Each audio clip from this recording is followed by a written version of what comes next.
Assalamualaikum warahmatullahi wabarakatuh. Jumpa lagi dengan Lidah Berasa Miss Bawel. Hai, apa kabarnya si hari ini? Semoga sehat semua ya. Hari ini Miss Bawel makan nasi sama sayur daging ya, dan bakwan goreng sayur. Sebelum makan biasanya kita selalu baca doa dulu ya. Bismillahirrahmanirrahim. Allahumma barik lana fima razaqtana wa qina azabannar. Yuk, mari disambut. Kita coba dulu ya. Bismillah. Hari ini Miss Bawel akan corba daging ya, sop daging ya. Ada kentang, ada wortel dan daging. Dagingnya aku potong kecil-kecil kayak gini.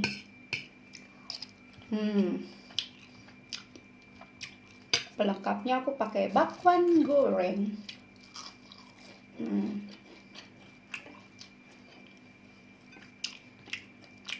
Bagaimana kemarin? Masih ada yang ingin ditanyakan tentang kelengkapan dokumen untuk menikah di Turki?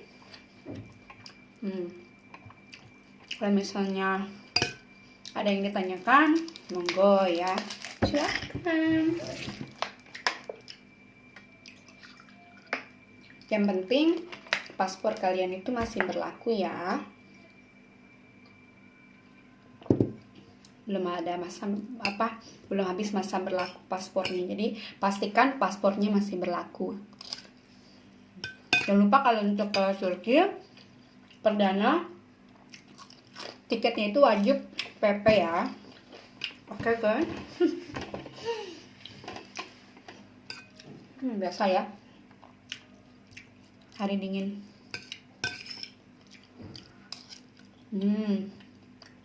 Endelita.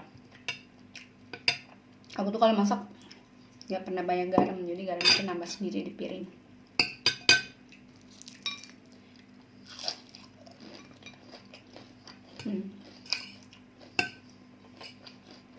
Kalau aku sih tipnya, kalau misalnya ada rencana menikah dengan pria Turki,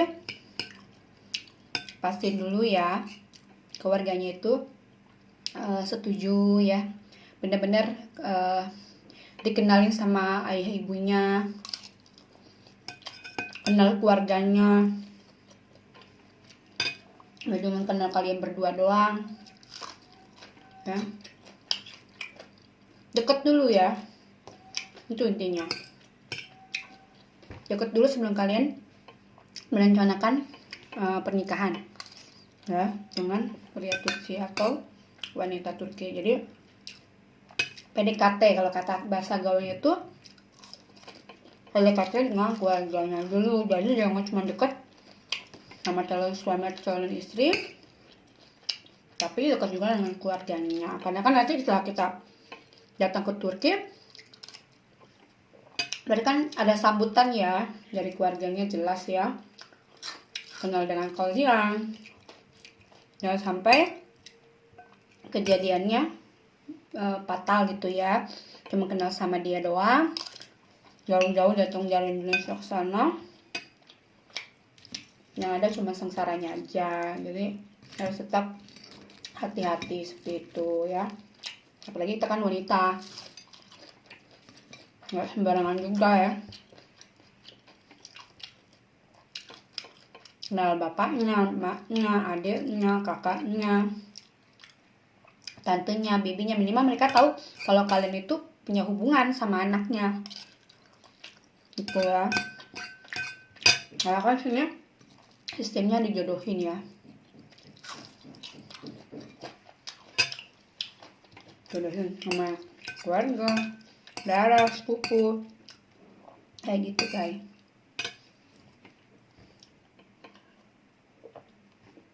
Kalau udah mateng, kenal keluarga udah deket ya, setahunan, 2 tahunan udah deket, kalian merasa klop gitu ya, merasa cocok, mau nikah ya silakan, tapi ingat prepare dengan matang untuk pergi ke sana.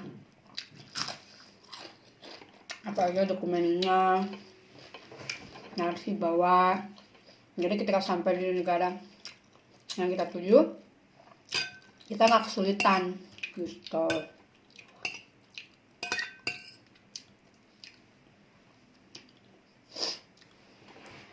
Aku sih belajar dari pengalamanku pribadi gitu ya, karena dulu waktu belum menikah dengan suamiku sekarang itu pertama kali kedatanganku itu uh, ternyata aku lelet ya, jadi nggak ngejar waktu. Nah itu kesalahanku sebetulnya, nggak ngejar waktu gitu ya. Ketika sampai aku nyantai kayak gitu. Sebenarnya ya di videoku yang minggu lalu atau yang belum lama aku share dengan kalian, ketika nyampe itu kalian harus cepatnya berpacu dengan waktu untuk menyelesaikan tentang dokumen kalian ketika sampai di sana.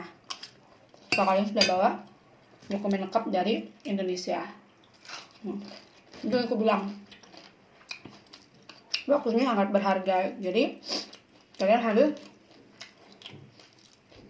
cepat ya, nggak boleh lelet. Kalau lelet ya rugi di kalian juga gitu ya. Apa-apa kan kalau kurang kita nggak tahu apa gitu kan. Tapi kalau misalnya kita bawa lengkap dokumen dari Indonesia, apa yang diperlukan, sampai sini hanya beberapa berkas aja yang kurang kan lebih enak gitu ya. Pokoknya jangan lelet aja. Hari ini kita ada kekurangan dokumen, besoknya kita lengkapin.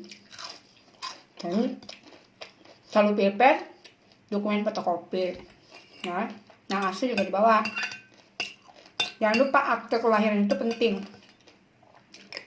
ya, nanti akan diminta sama KUA Turki yang asli ya,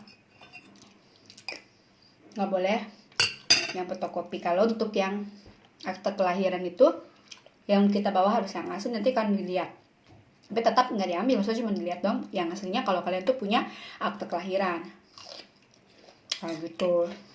Habis, alhamdulillah. Lapar bu. Nggak bakalan goreng dong kalau gitu saya.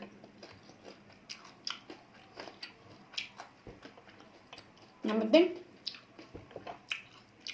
semuanya itu dalam bentuk, kalau memang sudah ada dokumennya, kalau kalian biar nggak rusak atau gimana, kalian simpen di dalam PDF ya, dalam handphone, atau mungkin kalian ada USB, jadi itu untuk cadangan file. Nah ketika sampai di sini sama kayak aku juga cari-cari perkumpulan orang Indonesia, dan alhamdulillah baru kemarin ketemu gitu ya, karena aku udah lama banget nyari mana sih kumpulan orang Indonesia. Nah aku baru ketemu kemarin.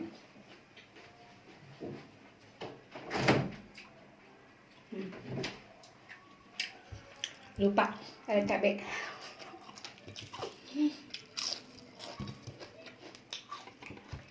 Itu saya. Jadi kalau misalnya mau menikah ya itu pastiin dokumennya sudah lengkap kalian bawa. Nah kemarin aku share di video sebelumnya dokumennya apa aja ya. Nah aku lupa nyebutin, salah satunya adalah akte lahir. Akte lahir itu harus asli ya, sama dengan kartu keluarga dan KTP-nya, nggak boleh beda. Itu saya. Yang penting di pertama kali pergi itu tiket PP wajib ya, sama paspor yang masih berlaku, gak habis masa berlakunya. Itu saya ya, insya Allah paspornya aktif kan nggak ada masalah ya. Kalau misalnya aku kan dulu pakai paspor aku itu kan yang biasa ya, paspor yang bukan chip ya, sekarang kan chip ya. Jadi saat aku mau pergi kemarin itu pasporku yang lama udah habis, jadi aku ganti yang chip. Keuntungan pakai paspor chip itu, kita kalau di imigrasi kan sekarang ada auto gate-nya ya, auto gate-nya itu jadi kalau misalnya kita mau melewati imigrasi itu tinggal tempel, nanti keluar data-data kita. Jadi data kita tuh ada di dalam chip yang ada di dalam paspor tersebut gitu. Jadi lebih canggih ya, lebih keren gitu ya. Kalau misalnya paspor yang biasa kan nggak bisa lewat auto gate itu ya. Nah itu lewatnya ada petugas gitu kan, seperti imigrasi pada umumnya kalau kalian pernah ketemu imigrasi gitu ya.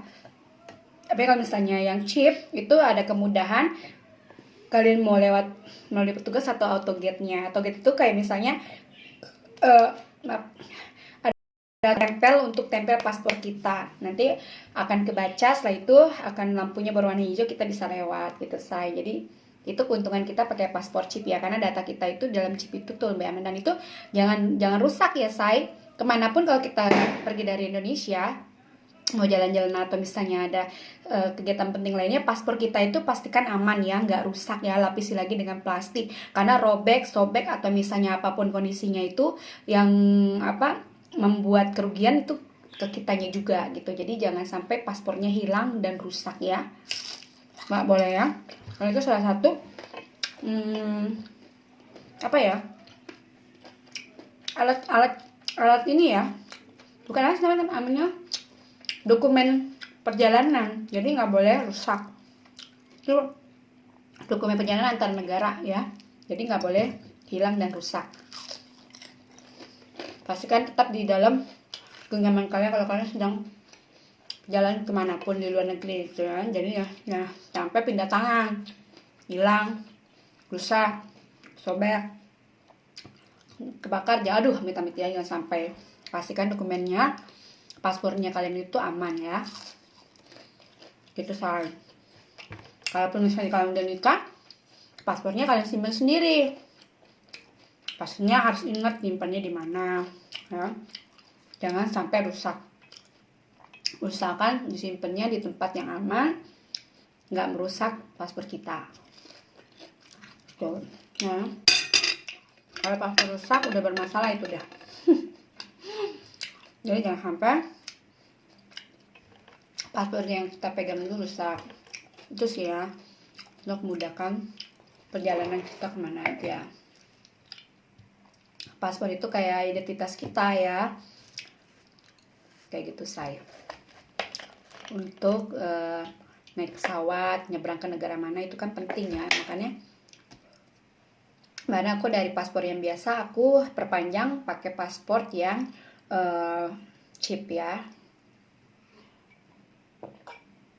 Tapi ketika aku bikin kemarin aku masih berlaku untuk 5 tahun, dan sekarang nih katanya udah ada yang paspor untuk 10 tahun. Nah, aku sempat nanya tuh, kan, dan aku punya juga Instagram imigrasi Soekarno-Hatta, dan itu lokasinya bagus banget ya. Kalau kita tanya ntar dijawab juga bagus ya, maksudnya tektokannya juga bagus untuk respon dari imigrasinya. Aku nanya dong, karena aku tertarik yang 10 tahun. Gimana Pak atau Ibu, misalnya kalau aku nih baru pakai berapa tahun dari paspor yang 5 tahun ini, masih ada berlaku 3 tahun, kata petugasnya, oh baik Ibu, nanti tunggu paspornya habis dulu. Setelah habis, nanti Ibu perpanjang untuk yang 10 tahun itu boleh gitu. Nah itu kan, kalau kayak gitu kan jelas ya informasinya ya. Makasih ya pihak imigrasi sudah menjawab pertanyaan aku waktu itu. Pokoknya apapun itu pertanyaan tentang imigrasi, tepatnya kalian bertanya sama imigrasinya langsung ya. Jangan tektok-tektok sama yang gak jelas gitu ya. Ingat kalian banyak sama langsung imigrasi resmi ya, kan ada tuh centang birunya atau apa, pokoknya ada tanda resminya. Nah itu lebih enak kita tanya langsung sama yang